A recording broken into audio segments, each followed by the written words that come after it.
Opinion: an Alaskan pilot. A six-pack of beer. An important Supreme Court precedent. That's the headline from the New York Times, and it tells a story that's about a lot more than just a six-pack of beer. It's about a pilot named Ken Juppy, a 1969 Cessna worth $95,000, and a question the Supreme Court has now agreed to answer. When does a fine become so excessive that it violates the Constitution? Ken Juppy has wanted to fly since he was a boy. He fixed B-52s in the Air Force, got his pilot's license in the late 60s, and moved to Alaska to run a one-man air taxi service called Ken Air, flying over some of the emptiest country in America. In 2012, he agreed to fly a woman to Beaver, a village of fewer than 100 people, to visit her husband. He loaded her luggage and groceries into his plane.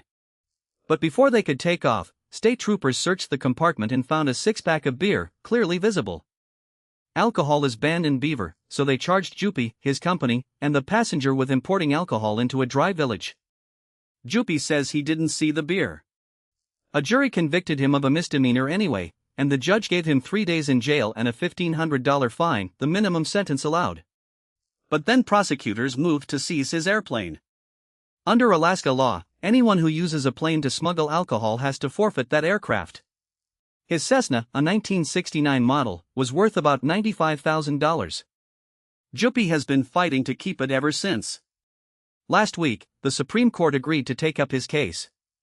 The issue is an important and neglected one. When is a fine so excessive that it becomes unconstitutional? The Eighth Amendment forbids excessive fines.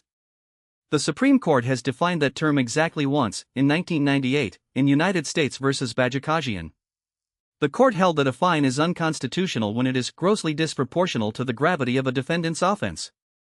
In 2019, the court confirmed that the Eighth Amendment restricts not just the federal government but also states, cities, and counties from imposing excessive fines.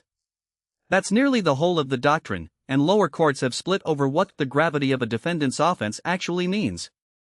The justices now have the chance to create the yardstick every court must use before calling a punishment excessive. Look at what Juppy did, and the confiscation of his plane looks wildly out of scale. He was a first-time offender, convicted of a misdemeanor over a customer's beer, and given the lightest sentence the law allows. Taking a $95,000 airplane on those facts is, as the essay argues, the very picture of a punishment that does not fit the crime. But Alaska sees it differently. The state's struggle with rural alcohol abuse is real and grievous.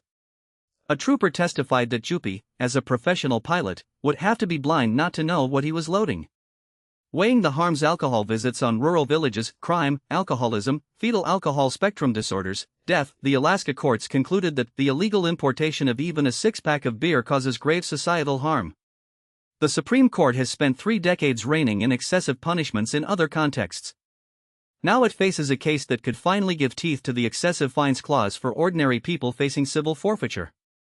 Whatever the court decides, Ken Juppy's Cessna sits at the center of a constitutional question that affects far more than one pilot in Alaska. That's the story. Thanks for listening.